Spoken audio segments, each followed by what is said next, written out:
Conor McGregor, the former UFC champion known as much for his charisma and controversy as for his knockout power, has once again captured headlines. This time not for a fight, but for his bold announcement that he intends to run for the presidency of Ireland.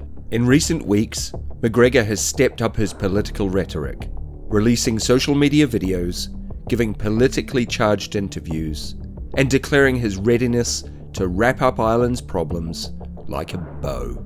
Welcome back to Crime Chronicles. Stay tuned as we look at how Conor McGregor is using the right-wing political playbook in the hope it will lead to a job as Ireland's president. While some supporters see him as a passionate patriot defending Irish sovereignty, critics view his actions as dangerous populism, rooted in right-wing nationalism and a thirst for attention. What's clear is that McGregor's political campaign, however unlikely his victory may be, raises serious questions about immigration, Irish identity, and the state of democracy in the country. The latest development came when McGregor posted a viral video to his social media platforms, depicting what he claimed was an immigrant in Ireland threatening a local driver with a knife. The clip, which had no audio, showed a man holding a blade near a car at a traffic stop. The man seen in the video has subsequently been arrested, charged, and is being held until trial.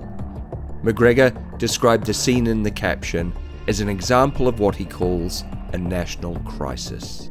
He cited the location, Carrickmacross, County Monaghan, and accused the Irish government of spending over €100 million in public contracts to house individuals like the man shown in the video.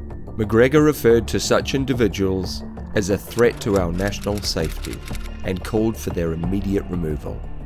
His statement ended with a direct appeal to Irish citizens to pressure their local representatives to put McGregor on the ballot, arguing that only he could tackle such issues with the necessary force. As president, I am in this town fast. Army, police commissioner, Minister for Justice, all in tow, he wrote, positioning himself as a kind of populist strongman ready to take command of the nation's institutions. In recent months, McGregor's rhetoric has taken a hard right turn, embracing themes familiar to followers of nationalist movements across Europe and the US. His appearance on Tucker Carlson's YouTube show, a platform popular among conservatives and far-right viewers, solidified the alignment. During the interview, McGregor echoed themes that resonate with Donald Trump's America First movement, lambasting globalist traitors in the Irish government, calling for constitutional amendments, and accusing the political elite of suppressing native Irish culture in favour of international influence. Ireland is not like the United States, Carlson said during the conversation. You never invaded anybody. You have no national crimes to atone for. McGregor nodded in agreement, taking the opportunity to describe Irish leadership as submissive to global interests and foreign pressure. Our government elite have become full-time globalist traitors, he declared, asserting that they follow orders from above and no longer represent the will of the Irish people. This worldview, an anti-establishment, anti-immigration, and anti-globalist position wrapped in patriotic language, is central to McGregor's emerging political brand. His rhetoric positions the Irish state as under siege, not by external enemies, but by internal betrayal from its own leaders. His supporters are those who feel alienated by the current system, angry about immigration, and nostalgic for a purer, more culturally homogenous Ireland. Despite his celebrity and massive following, McGregor's path to the presidency is far from guaranteed. Ireland's electoral system makes it difficult for outsiders to run for president. To get on the ballot, a candidate must secure nominations from either 20 members of Ireland's national parliament or from 4 of the country's 31 local authorities. Both of these routes are largely dominated by the established political parties, many of which are not likely to support a polarising figure like McGregor. Speaking candidly about this hurdle, McGregor told Carlson that the Irish government is very worried about his potential candidacy, suggesting that the refusal to allow him on the ballot would be a sign of Ireland's failure as a democracy. Let the people decide, he said. You can't just run for president, so how is that a democracy? Here, McGregor isn't just attacking immigration policy, he's challenging the foundations of Ireland's democratic system. His populist message calls for a redistribution of political power away from institutions and toward the people, though critics argue that such populism often leads to the concentration of power in the hands of charismatic leaders. McGregor's pivot from sports to politics draws obvious comparisons to Donald Trump.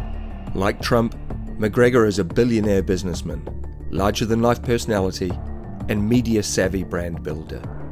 Both have cultivated a devoted base by railing against political correctness, mainstream institutions, and immigration. Both have been accused of using nationalism and fear to galvanize support. Yet while Trump successfully captured the presidency in the US, McGregor's path is far more complex. He lacks political experience, holds a criminal record, although that didn't stop Trump, and is viewed by many as an erratic figure unfit for high office. Though he claims his motivation is to serve the people, skeptics point to alternative explanations for his political turn. There's reason to believe that the presidential ambitions are also a response to troubles in his sporting career. Amid criminal allegations and legal setbacks, including recent reports that the UFC may be sidelining him, some suggest McGregor's political engagement is an effort to remain relevant. If the UFC no longer wants to feature him, then why not pivot to another arena? One where controversy sells and media attention is the currency of power. Even those sympathetic to McGregor's concerns about immigration and Irish identity question whether he is the right person to lead the nation. His past includes legal incidents ranging from assault to dangerous driving, and his brash, unpredictable demeanour is seen by critics as unsuitable for the presidency. He's too flamboyant, too volatile, one observer noted. You can't put a man like this in charge of a country, especially one going through a cultural and political identity crisis.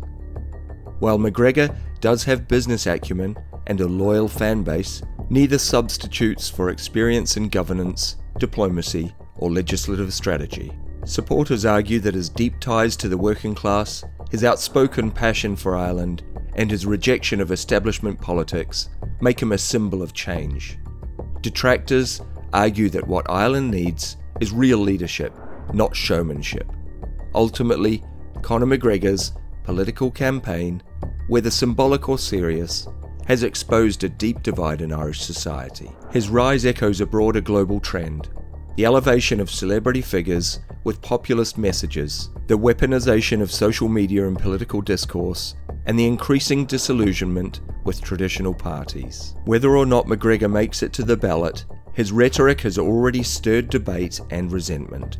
It forces Ireland to reckon with difficult questions about immigration, national identity, and who gets to speak for the people. Ultimately, the public needs to ask themselves if Conor is a serious candidate with Ireland's best interests at the core of his political ambition, or he is making poor decisions due to drug and alcohol abuse and having been hit in the head too many times in the ring. Let us know what you think in the comments. Thank you for joining us today on Crime Chronicles. Don't forget to like, subscribe, and share the channel with your friends.